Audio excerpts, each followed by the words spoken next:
Helluva Boss's season finale is still in the works and not coming out too soon, so as a gift to the audience, Vivziepop released a character design for a Helluva Boss character we should expect sometime in Season 2, a character we had previously seen in the trailer in the storyboard format, who many fans, myself included, wrongly theorized would be Epos, a fellow prince of the Ars Goetia in the Lesser Key of Solomon, just like Stolas. However, Vivziepop revealed that this character is in fact named Andrealphus. Like Epos, he is still a member of the Ars Goetia, explaining why he and Stolas look so similar.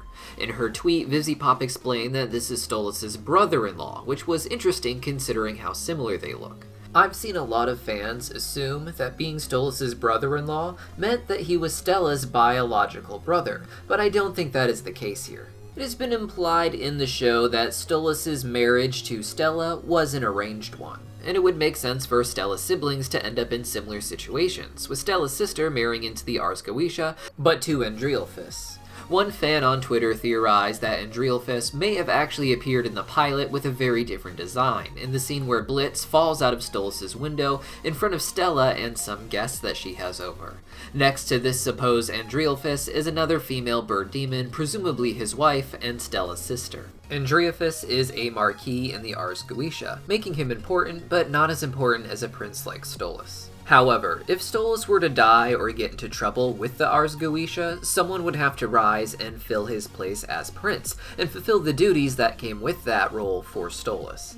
Andrealphus, it seems, would be the ideal candidate to replace Stolas, and I would not be surprised if that is why he's being introduced in Season 2. Vivziepop notes that he is not just a brother-in-law, but a shitty brother-in-law. Like Stolas, Andrealphus is known for his powers with astronomy, which is largely what Stolas' role is with the Grimoire, between the Harvest Moon Festival and his monthly full moon rituals he requires it for. The show is constantly reminding us that there are consequences to the imps going up to Earth without costumes, with it being illegal in Hell, and of course the government of Earth now coming after the demons. All of the madness in the show comes back to Stolas, who may have to pay for all of this at some point, and if that happens, someone likely will have to replace him in the hierarchy, and Andrealphus is a great option.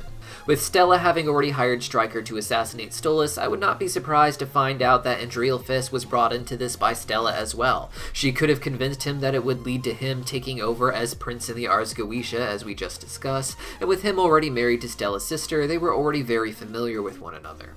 So far, all of these are just theories though, and I got it wrong that this character would be called Epos before, so whatever ends up happening will probably be radically different from what I theorize here. But that's part of the fun of it all. Let me know your theories in the comments down below, and I'll see you next time.